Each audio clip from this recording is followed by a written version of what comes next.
Another great Saturday to you. Thanks for tuning in, Infidel Garage. Womp, womp, womp. Metal wire. Working on these bumpers. I've got a big spool on the way, but yeah. Putting this bumper together, just ran out of wire before I was about to put the diamond plates in. So, moving on to other projects while I'm waiting on the wire to get here. Other project being the transcooler. So, what doesn't take welding wire? Drilling and tapping and shaving. So, if you're keeping up with the updates on the transcooler, this is a 12-inch dual pass transcooler. Scored it off of eBay or Amazon. It's like 35 bucks. It's about 3 inches wide, which is pretty much the max you can stuff in this little cavity, you know. And it still takes some manipulation to make it work. If I can focus right there, come on, focus, focus, goddamn phone, come on, there we go.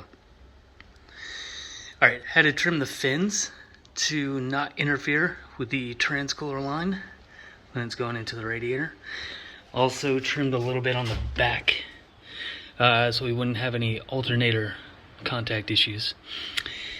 Yeah, so I was really adamant about getting all 4 bolts in here, and as I drilled that that hole in the top or the back, right, you can see it, the one that's not lined up. I guess my drill bit got a little off because we're right on the seam where the frame is welded, and yeah, it didn't line up too great, but 3 out of 4 ain't bad, right?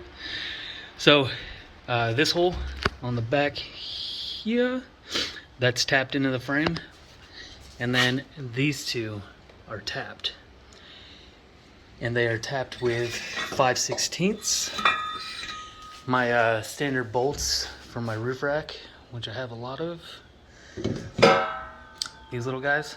So you can see I tried to use my tap, and it's in kind of an awkward place, so tap got as deep as it would go, and then I just kind of ran the bolts in and out a bunch of times. That's why these ones are screwed up, but I'm gonna put nice new ones in. Got plenty of them to spare, and I'm not gonna be able to put it in today because I'm still missing my like male to male call them serrated edges. I forgot what the hell they're called.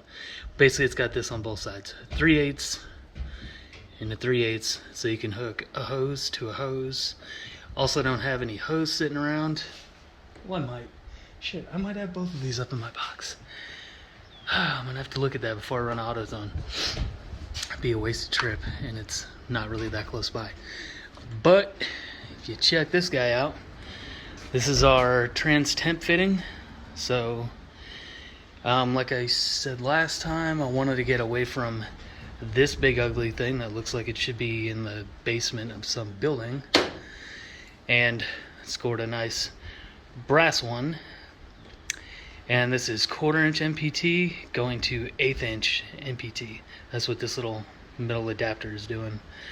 So this is male 1/4 inch MPT.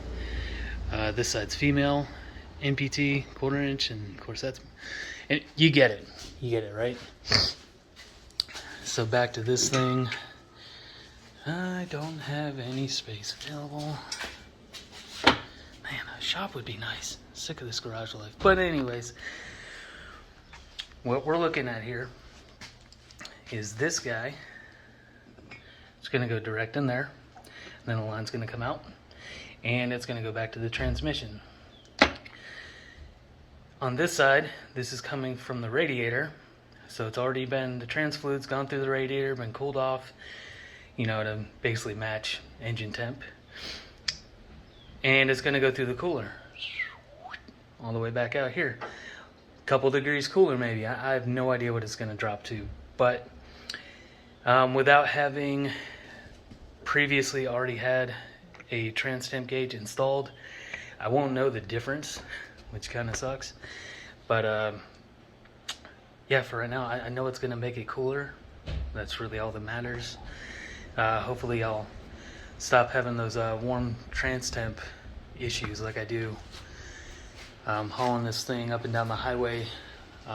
Basically the only time I'd see it is driving this thing all the way down to, say, Sacramento or something on the highway, going 75, maybe 80.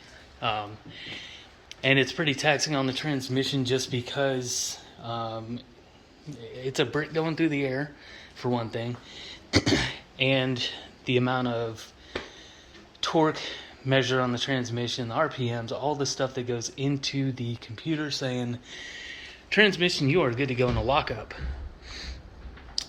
Those things are kind of hard to find when you've gone up this big and heavy in tires and everything to make the transmission happy to go in a lockup.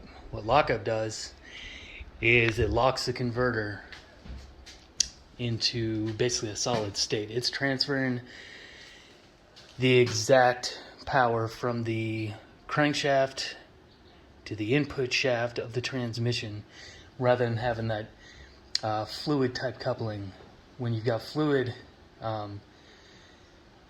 as your coupling material, and you've got fins going, 2,500, 3,000 RPM at cruising, you start to generate a lot of heat. That's in any automatic transmission.